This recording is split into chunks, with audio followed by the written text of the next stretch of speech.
Hello everyone, welcome to Mission 100 Marks in class 10th Board Exams 2025. In this series, I am going to give you 7 questions on daily basis. Among these 7 questions, 2 MCQs will be there, 1 assertion reasoning, 1 2 marker, 1 3 marker, 1 5 marker and 1 case-based question. First of all, you have to try these questions on your own. Then you have to check your progress by checking the solutions. I will also provide you solutions as well for these questions, right? And you have to check these solutions, you have to solve them, and then you have to the most important thing is you have to figure out what is your progress throughout. आपने कितना, आप daily basis पे कितना अपने आप को improve कर पा रहे हैं. आप अपने मार्क्स का एक चार्ट बनाएं. आप चेक करें कि आपका पहले रिजल्ट कितना था, अब कितना रिजल्ट आया है और आगे आपका रिजल्ट किस तरह से इम्प्रूव हो रहा है. हो सकता है कुछ टेस्ट्स में आपका रिजल्ट डाउन भी जाए, कुछ में आपका रिजल्ट इम्प्रूव भी हो, बट आपको दोनों चीज़ों को फिगर आउट करना है और आपको अपनी मिस्टेक्स भी साथ में चेक करना है. और आपको पता है सबसे ज़्यादा इंपॉर्टेंट क्या होता है? सबसे ज़्यादा इंपॉर्टेंट होता है अपने काम को चेक करना. क्या आपने जो करा है वो सही है? अगर उसमें गलतियां हैं तो कहाँ पे गलतियां हैं? और कंसिस्टेंसी इज़ रिक्वायर्ड, जैसे कि हम सबको पता है. और कोई चीज़ लाइफ में कभी भी मायने नहीं रखती जितना कंसिस्टेंसी रखती है. आप जब किसी भी चीज़ में लगातार मेहनत करेंगे तो वो डेफिनेटली आपको अच्छे रिजल्ट देगी ही देगी. तो इसलिए कंसिस्टेंसी तो बहुत इंपॉर्टेंट है, बट ध्यान से कि आपको किस चीज़ में कंसिस्टेंट रहना है. आपको गलत चीज़ों में कंसिस्टेंट रहना है या फिर आपको अच्छी चीज़ों में कंसिस्टेंट रहना है. आपको किस तरह से मेहनत करनी है. बहुत कम टाइम रह गया आपके पास, हार्डली 2-3 मंथ्स. तो आप इसी तरह से रिवाइज करें, इसी तरह से प्रिपरेशन करें. आप डेली कुछ ना कुछ क्वेश्चंस अपने सॉल्व करें, फिर उनको चेक ज़रूर करें. अपना काम चेक करवाना बहुत ज़रूरी है, क्योंकि जब तक आप चेक नहीं करवाएंगे तो तब तक तो आप हमेशा सही रहेंगे. आपको अपनी गलतियाँ पता ही नहीं चलेंगी, आपको लगेगा सब कुछ अच्छा ही है ना. तो चलिए स्टार्ट करते हैं सॉल्यूशंस के साथ. First question is, for an acute angle theta where theta lies between 0 to 90 degree when sin theta plus cos theta takes the greatest value. क्या बताना है आपको इस क्वेश्चन में? आपको बताना है कि जो थीटा है वो 0 से 90 डिग्री के बीच में लाई कर रहा है. ऐसा कब होगा कि sin theta plus cos theta अपनी मैक्सिमम वैल्यू लेगा, अपनी ग्रेटेस्ट वैल्यू कितने डिग्री के एंगल पे लेगा? 0 से लेके 90 के बीच में, राइट. कुछ बच्चे क्या करेंगे, इसमें 90 डिग्री का एंगल पुट कर देंगे. उनको लगेगा कि 90 डिग्री सबसे बड़ा एंगल है, उसको पुट कर दो तो शायद सबसे बड़ी वैल्यू लेगा. नहीं भाई, आपको पता है ना 90 डिग्री पे थीटा की वैल्यू जैसे जैसे इंक्रीज होती है तो साइन थीटा की वैल्यू इंक्रीज होती है, डिक्रीज होती है. साइन थीटा की वैल्यू भी इंक्रीज होती है, बट कॉस थीटा की वैल्यू रिवर्स हो जाती है. थीटा जैसे जैसे इंक्रीज होता है कॉस थीटा की वैल्यू डिक्रीज होती जाती है ना. साइन थीटा इंक्रीज हो रहा है, कॉस थीटा डिक्रीज हो रहा है. ऐसा कौन सा एंगल आएगा जिसपे ये मैक्सिमम वैल्यू देगा? ये सबसे मैक्सिमम वैल्यू देगा 45 डिग्री पे. कितने डिग्री पे एंगल पे? 45 डिग्री पे. When theta equal to 45 degree, then we have sin 45 degree plus cos 45 degree. Sin 45 degree is 1 by root 2 and cos 45 degree is also 1 by root 2. दोनों की value इस पे बराबर रहती है, राइट. Sin 45 पे sin 45 और cos 45 डिग्री के एंगल पे दोनों की वैल्यू इक्वल रहती है, राइट. तो इसी पे आपको sin theta plus cos theta की मैक्सिमम वैल्यू भी मिलेगी. That is 2 times 1 upon root 2. You need to rationalise it. तो आप इसको रैशनलाइज करेंगे, you will get 2 root 2 divided by 2. तो ये कट जाएगा, you will get answer is root 2. तो root 2 is the maximum value. आप बाकी के एंगल्स पे भी चेक करके देख सकते हैं. 30 डिग्री पे चेक करें, रखना तो दोनों जगह पे सेम ही है ना. थीटा तो यहाँ पे थीटा ही है, यहाँ पे भी थीटा है. 30 डिग्री पे चेक करें कितनी वैल्यू आती है. आपको हर केस में रूट 2 से कम वैल्यू मिलेगी. तो इसका आंसर कितना है? मैक्सिमम वैल्यू कौन सी डिग्री के एंगल पे मिलेगी? 45 डिग्री पे. Now the next one is, in the given figure DE is parallel to AC. आपको जो DE है वो AC के पैरेलल दे रखा है और उधर से DC AP के पैरेलल दे रखा है, right. Such that BC is equal to 4 centimetre. आपको जो B से लेके C तक की लेंथ है वो कितनी दे रखी है? It is given that BC is equal to, this is question number 2, BC is equal to 4 centimetre given. उसके बाद उन्होंने क्या बोला है? एंड B से लेके P तक की लेंथ भी आपको गिवन है. BP is equal to 6 centimetre. Then the value of BE upon EC. आपको किसकी वैल्यू फाइंड आउट करनी है? BE अपॉन EC की वैल्यू आपको फाइंड आउट करनी है. You need to find out BE upon EC. तो चलिए करते हैं. अब कैसे करेंगे हम ये question? We will apply BPT. हमारे पास यहाँ पे 2 पैरेलल लाइंस के पेयर हैं. एक है हमारे पास DE is parallel to AC, दूसरा है DC is parallel to AP. तो हम कंसिडर करेंगे पहले इन ट्राइंगल BCA. BCA में हमारे पास कौन सी लाइन पैरेलल है? DE is parallel to AC. अब इसमें आप रेशो बनाएं, आपके पास क्या बनेगी? You will get BE upon EC is equal to, इधर से आपके पास आ जाएगा BD अपॉन DA. सिमिलरली अब आप ट्राइंगल लें, इन ट्राइंगल BAP. इसमें आपके पास पैरेलल लाइन का कौन सा पेयर है? DC is parallel to AP. अब इसमें रेशो बनाएं, क्या बनेगी? BC अपॉन CP यहाँ तक काट रही है ना, ये है DC, तो इधर आपके पास आएगा BD अपॉन DA। अब आप देखिए ये दोनों चीज़ें यहाँ पे इक्वल है, this is 1, this is 2, from 1 and 2 what you will get, BE upon EC is equal to BC upon CP। अब आपके पास जो वैल्यूज़ दे रखी हैं उस पर आप फोकस करें। आपके पास BC की वैल्यू तो 4 दे रखी है, आपने BC की जगह पे तो 4 पुट कर लिया। आपने इसी की रेशो निकालनी है BE अपॉन EC की, इसकी रेशो निकालने के लिए ये BC अपॉन CP के बराबर है, ये तो 4 आ गया। बट आपके पास यहाँ पे BP की वैल्यू दे रखी है, BP मतलब ये पूरी लाइन की वैल्यू आपको दे रखी है। और आपको क्या दे रखा है, आपको BC भी दे रखा है यहाँ से लेके यहाँ तक, BP दे रखा है 6 और BC दे रखा है आपको 4। तो आपके पास CP कितना आ जाएगा, CP आपके पास कितना आ जाएगा 2। कैसे आ जाएगा, आपको देखें, BP minus BC is equal to CP आ जाएगा। BP आपके पास 6 है, BC आपके पास 4 है, तो यहाँ से आपके पास CP कितना आ जाएगा, CP विल बी 2। अब यहाँ पे CP की वैल्यू पुट कर दी तो ये आपके पास आ गया 2:1। Which one is the correct option, B is the correct option, 2:1। Hope आपको समझ में आ गया होगा क्वेश्चन। जो भी वैल्यूज आपको दी हैं उनको आपको यूज़ कैसे करना है आपको ये आना चाहिए, राइट। चलिए नेक्स्ट क्वेश्चन देखते हैं।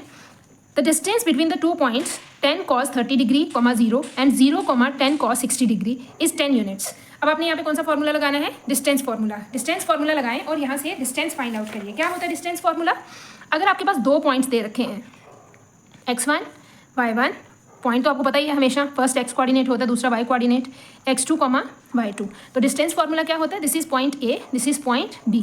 अगर आपको A से B के बीच का डिस्टेंस फाइंड आउट करना है तो डिस्टेंस फार्मूला होता है AB is equal to under the root x2 minus x1 का whole square plus y2 minus y1 का whole square, right. x coordinate में से x माइनस करना है, y कोऑर्डिनेट में से y माइनस करना है। ऊपर स्क्वायर है तो कोई फर्क नहीं पड़ेगा, आप x2 माइनस x1 करें, जहाँ x1 माइनस x2 करें, स्क्वायर से तो साइन का कोई फर्क ही नहीं पड़ेगा, इसीलिए इसमें कोई फर्क नहीं पड़ता। आप इसको x2 माइनस x1 लिखें, जहाँ x1 माइनस x2 लिखें। फिर मैंने ये फॉर्मूला ऐसे क्यों लिखा, क्योंकि NCERT में इसी तरह से दिया हुआ था, तो हम पूरी तरह से NCERT को ही फॉलो करते हैं, तो इसीलिए मैंने इस फॉर्मूला को उसी फॉर्म में लिखा जैसे NCERT में दे रखा था, राइट। तो हम इसको देख लेते हैं। A पॉइंट के कोऑर्डिनेट्स हमें दे रखे हैं 10 cos 30 डिग्री, 0, और B के कोऑर्डिनेट्स हमें दे रखे हैं 0, 10 cos 60 डिग्री। डिस्टेंस निकालिए, ये हमारे पास x1 है, ये y1, ये x2 है, ये y2 है। तो AB कितना आ जाएगा हमारे पास, AB will be, x coordinate में से x माइनस करना है, x1 में से x2 माइनस करें, ये तो 0 ही है, तो ये आ जाएगा आपके पास 10 cos 30 डिग्री का होल स्क्वायर, प्लस y1 भी 0 है, इसमें से ये माइनस करेंगे तो आपके पास आ जाएगा 10 cos 60 डिग्री का होल स्क्वायर। अब cos 30 और cos 60 की वैल्यू आपको पता है, 10 का स्क्वायर करेंगे। यहाँ पे ना बच्चे बहुत कंफ्यूज हो जाते हैं, वो सिर्फ cos स्क्वायर 30 लिख देंगे, 10 का स्क्वायर ही नहीं करेंगे। बेटा ये 10 तो इसके साथ मल्टीप्लाई हो रहा है, पहले 10 का स्क्वायर होगा, 100 आएगा। cos 30 की वैल्यू कितनी होती है, cos 30 इज √3/2, इसका स्क्वायर प्लस 10 का स्क्वायर अगेन 100, और cos 60 इज 1/2 का स्क्वायर। इसको सॉल्व करें तो आपके पास आ जाएगा 100, हम कॉमन निकाल लेते हैं, 100 दोनों में से कॉमन आ गया, √3 का स्क्वायर 3, 2 का स्क्वायर 4, 1 का स्क्वायर 1, 2 का स्क्वायर 4। जब आप इसको सॉल्व करेंगे तो आपके पास आ जाएगा 100, 3 + 1 4/4, ये कट के 1 आ जाएगा। √100 की वैल्यू कितनी होती है 10। तो ये तो एजर्शन तो हमारे पास करेक्ट है, दिस इज 10 यूनिट्स। अब सेकेंड उन्होंने बोला है mid point of a line segment joining A, B and CD is given by A - C/2, B - D/2। अगर आपको मिड पॉइंट फार्मूला याद है तो बहुत अच्छी बात है, अगर नहीं याद है तो मैं आपको एक बार रिकॉल करवा देती हूँ। अगर हमारे पास एक लाइन सेगमेंट है AB, A के कोऑर्डिनेट्स हैं आपके पास x1, y1, B के कोऑर्डिनेट्स हैं x2, y2। अगर आपने इस लाइन सेगमेंट का मिड पॉइंट निकालना है, मान लो M is the mid point, तो M के कोऑर्डिनेट्स निकालने का क्या फॉर्मूला होता है, x1 + x2 अपॉन 2, जो भी रेशो है। अगर मिड पॉइंट है तो 1:1 की रेशो है। Second is y1 + y2 upon 2, ये मिड पॉइंट फार्मूला है, this is mid point formula. By using this formula you can find out the mid point of any line segment, right. अब उन्होंने बोला है जो A के coordinates हैं वो हैं A, B, और जो B के कोऑर्डिनेट्स हैं वो है C, D। तो अगर आप इसमें मिड पॉइंट फार्मूला अप्लाई करते तो ये आपके पास बनना चाहिए था A + C/2, B + D/2। But अगर आप यहाँ पे देखिए तो इन्होंने A - C और B - D/2 दे रखा है, तो इसका मतलब रीज़न हमारे पास क्या हो गया है, ये फॉल्स है। Assertion is true and reason is false. चलिए नेक्स्ट करते हैं, नेक्स्ट स्टार्ट करते हैं क्वेश्चन नंबर 4 से सॉल्यूशन। अब हमें यहाँ पे क्या दे रखा है, इन the given figure triangle PQT, जिसको मैंने पिंक कलर से कलर कर रखा है, PQT is congruent to triangle PRS। और आपको क्या प्रूव करना है, ट्राइंगल PST, ये जो ऊपर छोटी वाली ट्राइंगल दिख रही है ना, PST is similar to triangle PQR। आपको इन दोनों को सिमिलर प्रूव करना है।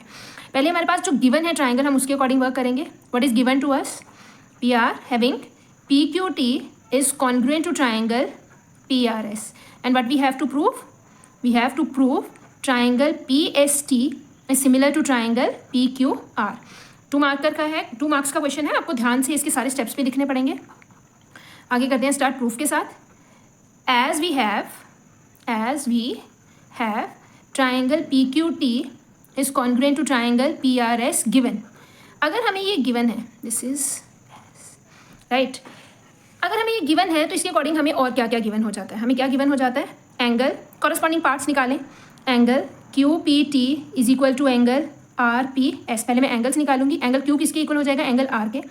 Angle PQT is equal to angle PRS। Third is angle PTQ is equal to angle PSR।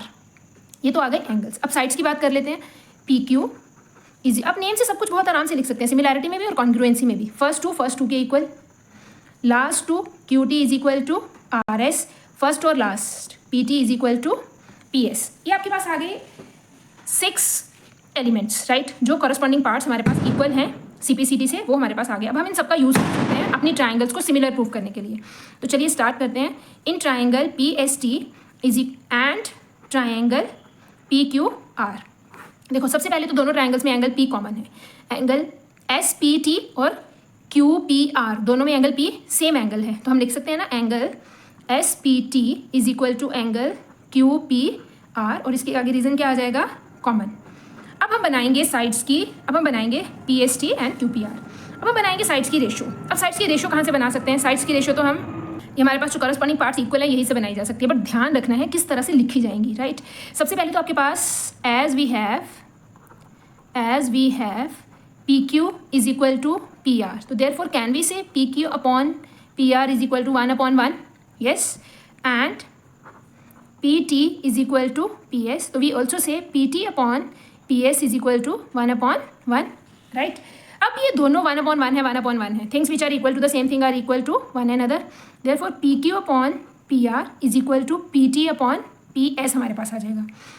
PQ upon PR, और ये किस ट्राइंगल के पार्ट्स हैं, बड़ी वाली ट्राइंगल के ना, PQ अपॉन PR, और इधर आ गया PS अपॉन PS। बट अगर हम नेम के अकॉर्डिंग देखें तो instead of PT upon PS we should write it as PS upon PT।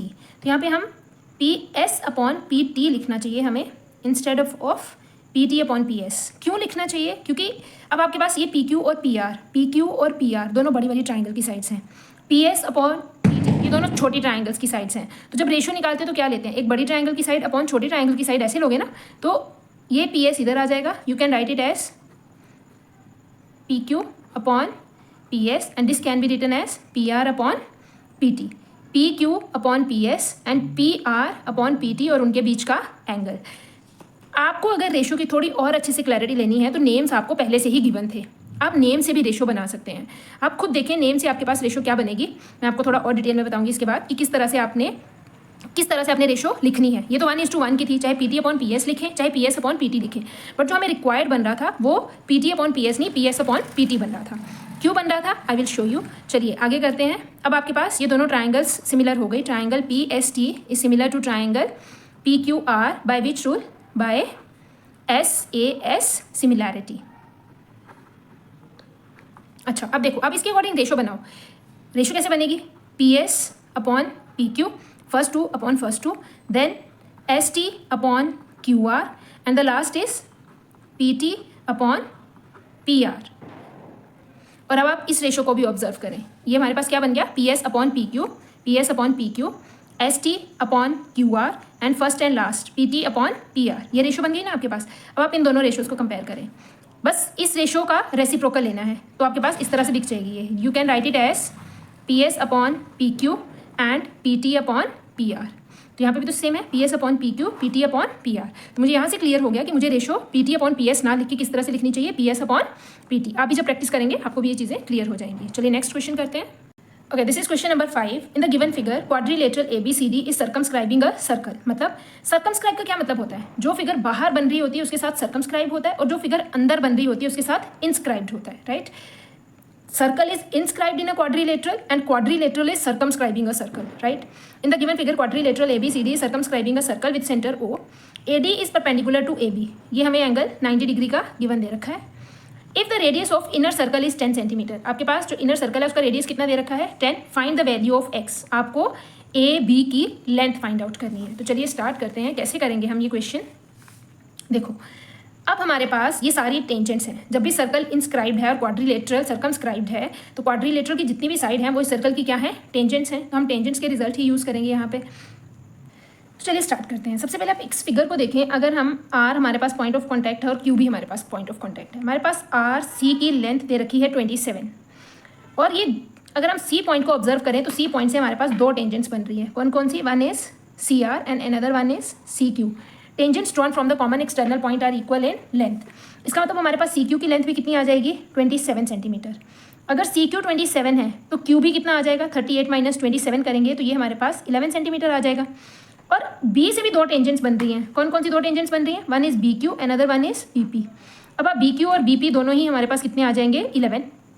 अगर ये 11 आ गया तो व्हाट अबाउट ए पी, अब ए पी कैसे निकालना है बेटा, देखो ये एंगल 90 है, radius is perpendicular to the tangent at point of contact, ये भी एंगल 90 है। अगर आप पी से ओ को ज्वाइन कर देंगे तो ये भी एंगल 90 है। ये आपके पास जो फिगर बनता है ये स्क्वायर बन जाएगा, इसमें ये वाला एंगल भी कितना आ जाएगा, तीन एंगल 90 है तो क्वाड्रिलेटरल का फोर्थ एंगल भी कितना हो जाएगा 90। O S is equal to O P, radii of the same circle equal, and P S A is equal to S P by tangents drawn from the common external point are equal in length. तो ये quadrilateral की अगर आप सारी properties को observe करेंगे तो ये आपके पास कौन सी प्रॉपर्टी बन जाएगी, ये कौन सा क्वाड्रिलेटरल बन जाएगा, this is a square. Is it clear.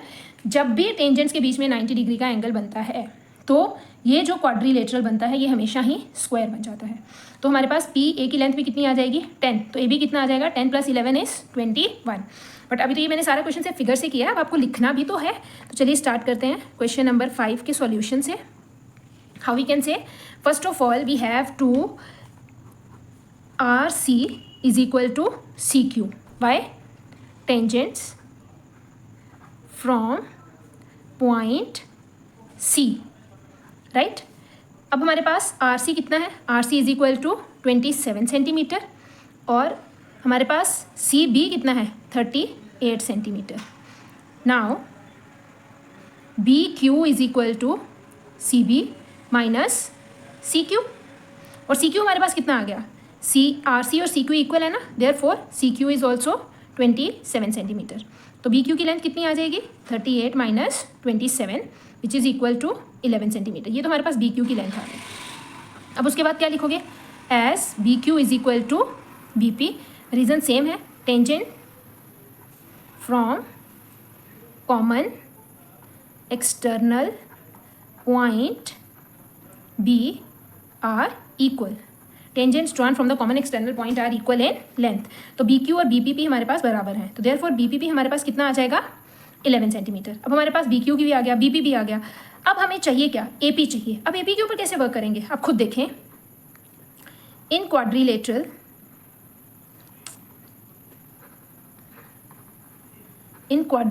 Which one, A S O P, angle A is equal to angle S is equal to angle P is equal to 90 degree each, ये तीनों तो 90 degree हैं ही हैं।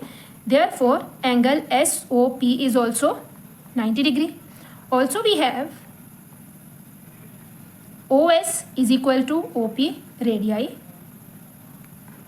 and AS is equal to AP. इसका क्या आएगा, tangents from A. Therefore, ASOP is a square. ये कौन सा फिगर बन जाएगा हमारे पास, स्क्वायर बन जाएगा। अगर ये स्क्वायर है therefore O S is equal to A P, तो हमारे पास ए पी की लेंथ भी कितनी आ जाएगी, ए पी विल ऑल्सो भी 10 सेंटीमीटर। अब हमारे पास ए पी भी आ गया और बी पी भी आ गया, तो एक्स कितना आ जाएगा, X is equal to A P plus P B. A P है हमारे पास 10 और बी पी है हमारे पास 11, this is equal to 21 centimetre. आप इनके रीजंस को थोड़ा और भी डिस्क्राइब कर सकते हैं, आप लिख सकते हैं पूरा यहाँ पे, tangents drawn from the common external point are equal in length, जहाँ जहाँ पे भी हमने ये रिजल्ट यूज़ किया आप ये रिजल्ट पूरा रिजल्ट मेंशन कर सकते हैं। डिपेंड करता है कि आपके पास टाइम कितना है और आप अपने टाइम को किस तरह से मैनेज करते हैं। चलिए नेक्स्ट करते हैं। In this question number 6 we have in the given figure A P is equal to 3, A P की लेंथ कितना दे रखा है 3 centimetre. A R is equal to 4.5, ये जो ए आर है ये दे रखा है हमें 4.5। उसके बाद हमें ए क्यू का लेंथ दे रखा है 6 सेंटीमीटर।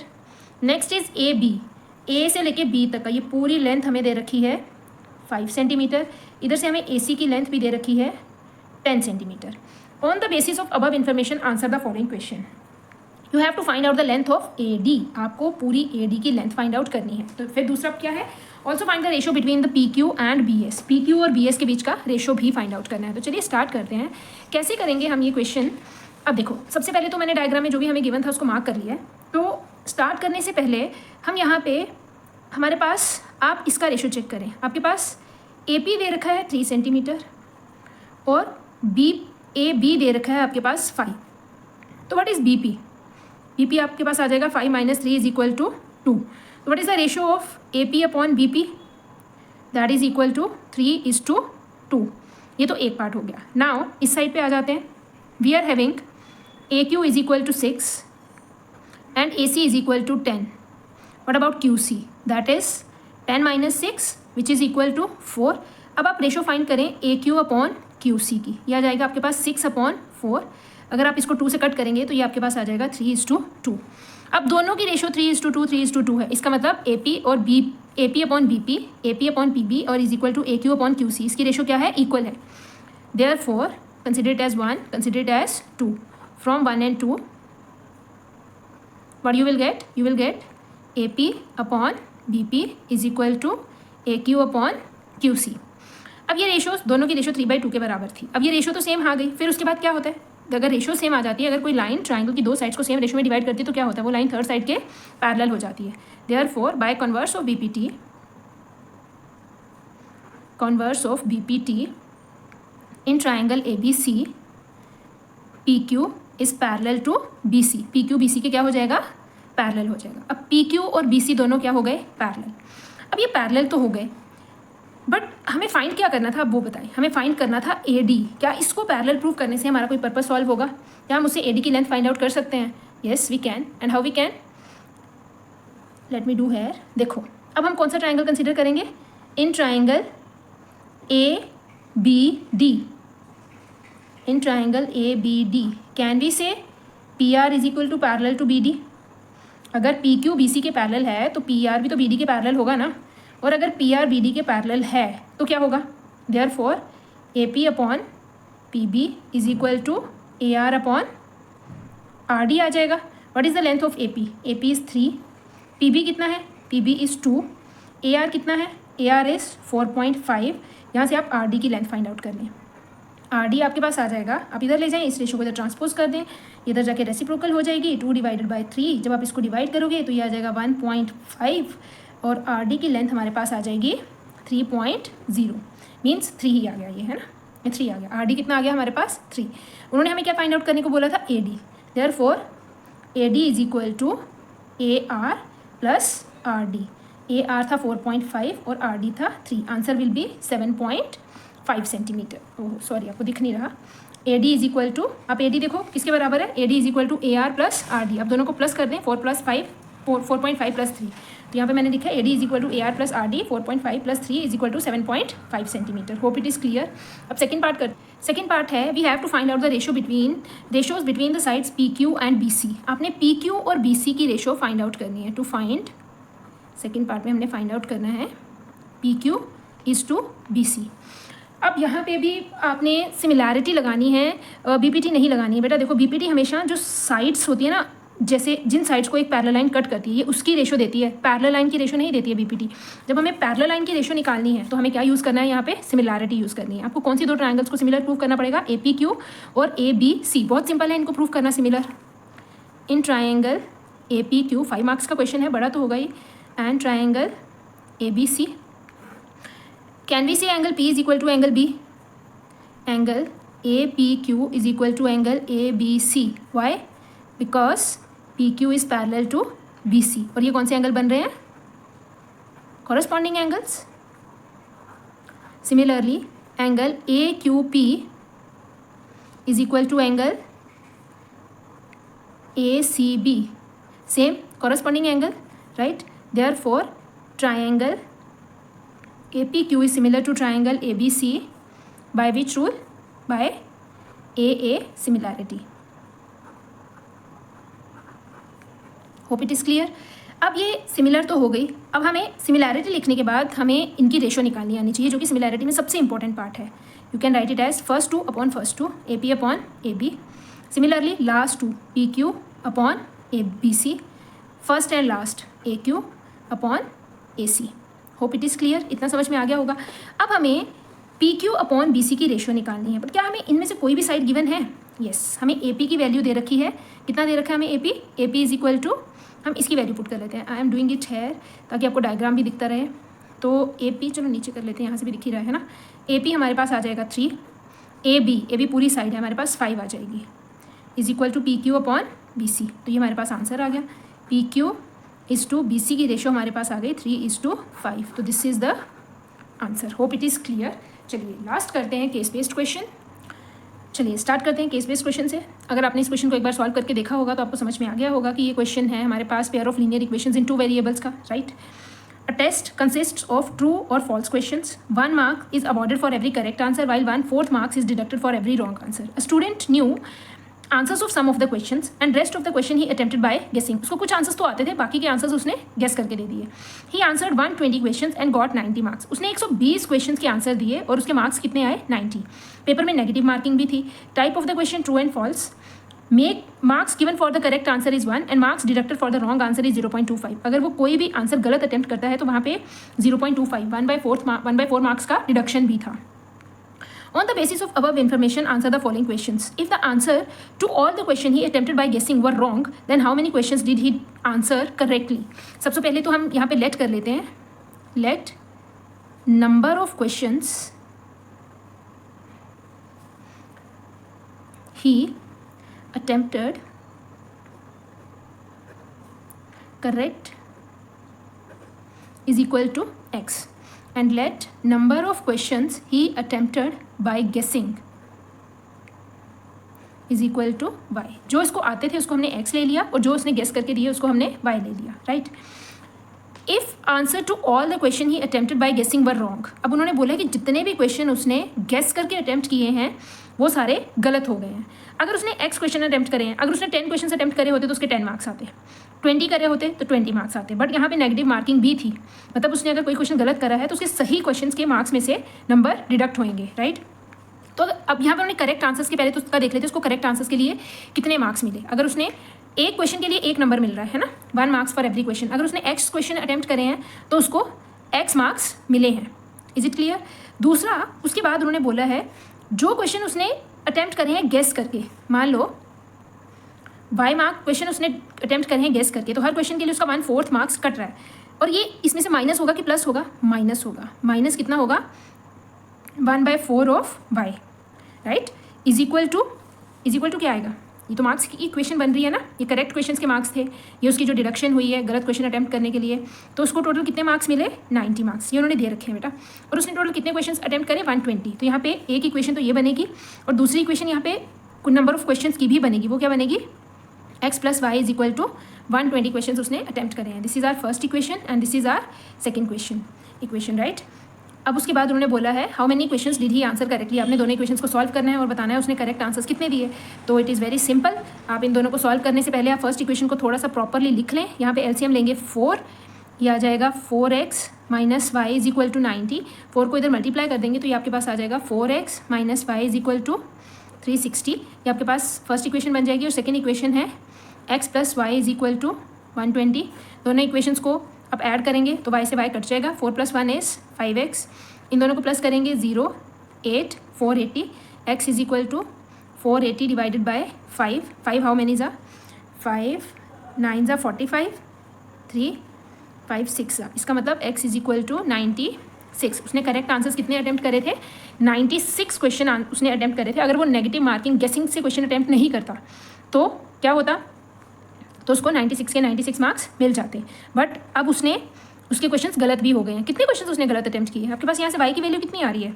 अगर x आपके पास 96 है तो y कितना आ जाएगा? 96 plus y is equal to 120. y is equal to 120 minus 96. तो y विल बी 24, राइट. तो उसने कितने क्वेश्चंस उसने सही अटेम्प्ट किए हैं? 96 क्वेश्चन. और कितने क्वेश्चंस उसने गेस करके अटेम्प्ट किए हैं? 4 क्वेश्चंस, राइट। चलिए अब करते हैं। फर्स्ट क्वेश्चन है, if answer to all questions he attempted by guessing were wrong then how many questions did he correct answer correctly? Answer is 96। First part का आंसर हमारे पास कितना आ गया? 96। सेकेंड है, if answer to all the question, नहीं ये वाला तो करा ही नहीं, how many questions did he guess? अब ये सेकंड पार्ट का आंसर भी हमने यहाँ पे निकाल लिया था। सेकंड पार्ट का आंसर है 24। कुछ बच्चे क्या करते हैं, सारी वर्किंग रफ में करते हैं। आपने कुछ भी रफ में नहीं करना है। केस बेस्ड क्वेश्चंस में आपने रफ में सिर्फ पेयर में आंसर्स नहीं लिखने हैं, आपने प्रॉपर इक्वेशंस बना के सॉल्व करना है, फिर उसके आंसर्स लिखने हैं, राइट। सेकंड पार्ट का आंसर कितना है आपके पास? 24। थर्ड पार्ट कर लेते हैं। थर्ड पार्ट है हमारे पास, if answer to all question he attempted by guessing were wrong and answered 80 correctly. उसने कितने क्वेश्चन सही अटेम्प्ट करे हैं? 80। तो आपने बताना है उसके कितने मार्क्स आएंगे। पहले तो टोटल नंबर ऑफ क्वेश्चंस कितने हैं? Total number of questions is equal to 120। Correct answer कितने दिए हैं उसने? That is 80। तो रॉन्ग अटेम्प्टेड कितने हैं? 120 minus 80 is equal to 40 questions उसने गलत अटैम्प्ट करे हैं। अगर उसने 40 क्वेश्चंस गलत अटैम्प्ट किए हैं तो हमारे पास मार्क्स बनाएंगे। अब marks he obtained is equal to 80 questions के लिए तो पहले उसको 80 मार्क्स मिलेंगे, उसमें से डिडक्शन भी होगी। कैसे होगी? 1/4 of questions he attempted wrong, that is 10। इसका मतलब 10 मार्क्स की डिडक्शन हुई है। 80 माइनस 10, उसके कितने मार्क्स बनेंगे फाइनल? 70। चलिए इसका सेकंड पार्ट, चलिए अब कर लेते हैं last part B. We are having, if answer to all questions he attempted by guessing were wrong then how many questions are answered correctly to score 95। अगर उसको 95 मार्क्स स्कोर करने हैं तो उसको कितने क्वेश्चंस सही अटेम्प्ट करने पड़ेंगे? पहले तो आपके पास एक इक्वेशन है, x + y = 120। ये किसकी इक्वेशन है? नंबर ऑफ क्वेश्चंस की इक्वेशन है, राइट, जिसमें से x करेक्ट आंसर्स हैं और y रॉन्ग आंसर्स हैं, और टोटल नंबर ऑफ क्वेश्चंस उसने अटेम्प्ट किए 120। अब उसके बाद हमारे पास है, अगर हमारे पास हर करेक्ट आंसर के लिए उसको x मार्क्स मिल रहे हैं, हर रॉन्ग आंसर के लिए उसके y/4 मार्क्स डिडक्ट हो रहे हैं, तो उसके मार्क्स बनने चाहिए 95। ये उन्होंने हमें बोला हुआ है। पहले तो हम इस इक्वेशन को थोड़ा प्रॉपरली लिखें। 4x - y 95 × 4, तो ये आ जाएगा 4x - y 380। फर्स्ट इक्वेशन को इसमें से सब्ट्रैक्ट करेंगे या प्लस करेंगे, क्योंकि y के वेरिएबल्स, y के कोफिशिएंट्स ऑलरेडी सेम है बट साइंस ऑपोजिट हैं, तो ये कट जाएगा। This is 5x = 0, 500। तो x कितना आ जाएगा आपके पास? 100। इसका मतलब उसने 100 क्वेश्चंस सही अटेम्प्ट किए हैं। उन्होंने यही पूछा ना कि उसको कितने क्वेश्चन सही अटेम्प्ट करने पड़ेंगे 95 मार्क्स लेने के लिए। 100 क्वेश्चंस उसको सही अटेम्प्ट करने पड़ेंगे। और रॉन्ग क्वेश्चंस के लिए रॉन्ग कितने करने? अगर वो 100 सही करेगा तो रॉन्ग कितने करेगा? रॉन्ग करेगा 20 हैं, तो 20 के लिए उसकी डिडक्शन भी होगी। कितनी डिडक्शन होगी? 20 के लिए हर एक के लिए 1/4 की डिडक्शन हो रही है ना। आप चेक भी कर सकते हैं अपना आंसर। यह आ जाएगा हमारे पास 4 × 5 = 20। इसका मतलब 5 मार्क्स की डिडक्शन हो रही है, तो 100 में से 5 माइनस करेंगे तो कितना आ जाएगा? 95। इस तरह से आप अपना आंसर चेक भी कर सकते हैं। होप आपको क्वेश्चंस अच्छे से समझ आ गए होंगे और आपको सारे क्वेश्चंस अच्छे लगे होंगे। इंपॉर्टेंट क्वेश्चंस हैं, आप खुद भी ट्राई करें। Thank you.